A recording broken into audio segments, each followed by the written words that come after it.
Hello, thank you so much for coming back to join me for today's video. So today I'm going to be sharing with you some tips and tricks on how to save major money on your grocery bill.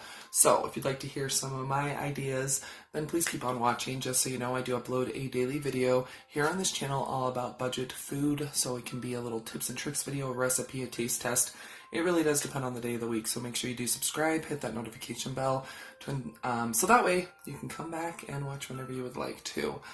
Okay, so I know there's a lot of different grocery stores all over the country, and I might have grocery stores that you don't have. So I'm not doing like, oh, for this grocery store, this is what you need to do. These are some just general tips and tricks on how to save money on your grocery bill. So my very first little tip is find out where the clearance section of your grocery store is. Every grocery store has it. My local grocery stores, I've been, on the East Coast, I've been a whole bunch of different places, and every grocery store I've been in does have a clearance section. So find out where your clearance section is. Make sure that you visit it when you go to your local grocery store. Even places like Walmart. Walmart has a clearance section on not only groceries, but on clothes and jewelry and skincare and makeup and stuff like that. So find out where your clearance section is in your local store and make sure you do go and visit it every time you go to the grocery store.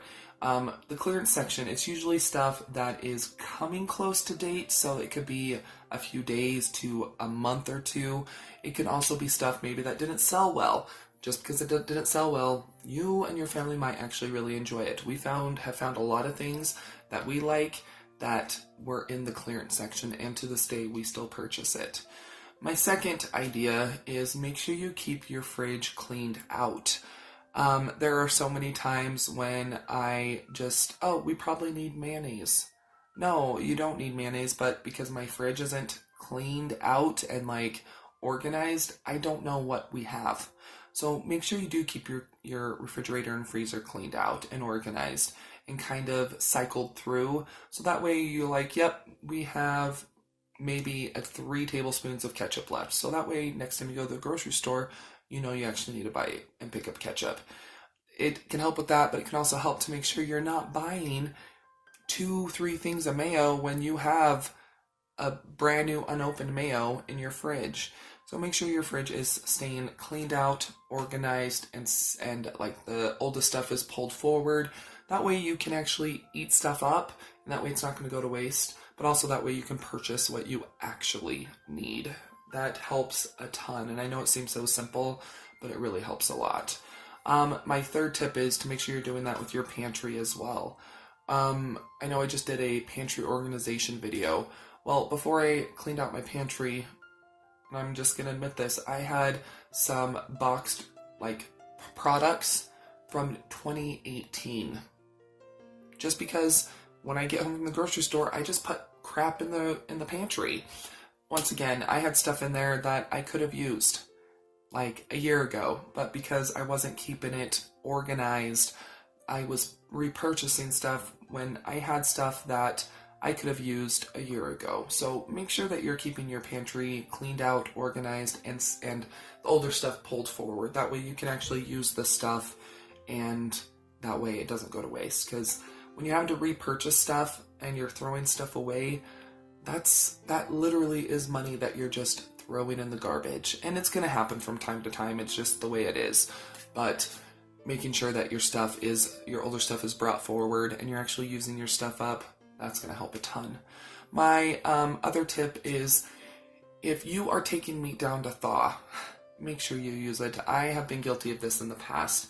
I'll take down hamburger out of the freezer, I'll put it in the fridge to thaw, and then I'm too tired when I get home from work, or I find something else to make. And then guess what? That meat in the fridge, it's only good for a day after you take it out to thaw, okay?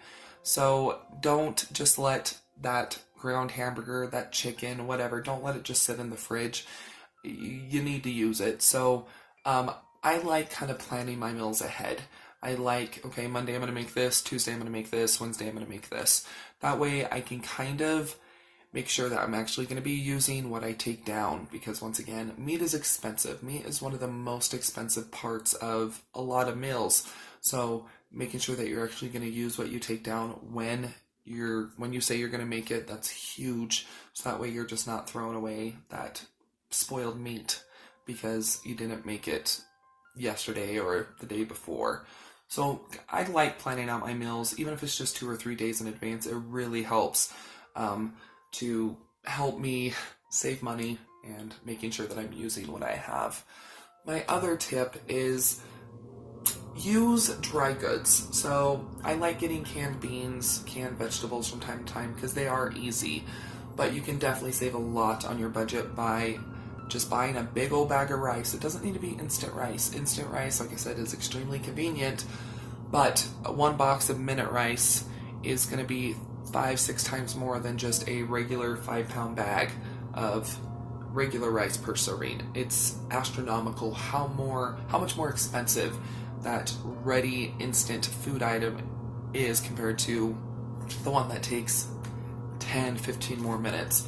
Honestly, rice is one of the easiest things to make. You just put the lid on after it comes to a boil, turn it down, and walk away for 20-25 minutes. So same thing with beans. Once again, there might be a little bit of extra prep, but you're going to be able to get so many more servings out of that 5 or 10 pound bag of pinto beans. So that's a major one. And my last little tip is buy in bulk when you can. I love buying like the 3-pound, 4-pound bags of cheese, and then you kind of section it out and freeze little baggies of it, because if you buy like a bigger bag of cheese, it's a lot cheaper per serving than buying a bag that has 2 cups in it. So it might be a little bit more of an investment because the brand I buy, which is a store brand, it's like $5, $4 for 3 pounds. But Kraft, whatever, it's like $2.99 a bag. So buy in bulk when you can. It's going to save you a lot of money. You've seen me do that with meat. I'll do that with chicken. I'll do that with hamburger, and then I just section it and freeze it. It really does save us a ton of money. And honestly, I'll usually do my sectioning out and like my breaking up into servings. I'll usually do that on Sundays.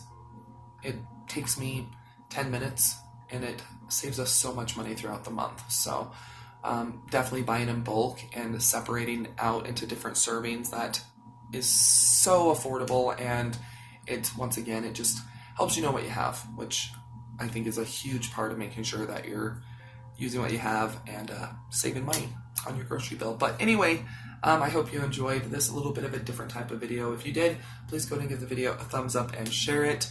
Leave a comment down below. What are some of your tips and tricks on saving money on your grocery bill? I would love to know down below in the comments. And don't forget, you're always welcome to follow me on my other social media, Twitter, Facebook, Instagram. It's all a Budget Glam Babe. Don't go anywhere quite yet. Another video should start auto-playing here very shortly, or you can always click on one of the ones I'll be popping up around the screen. But yeah, I'll see you here in just a sec.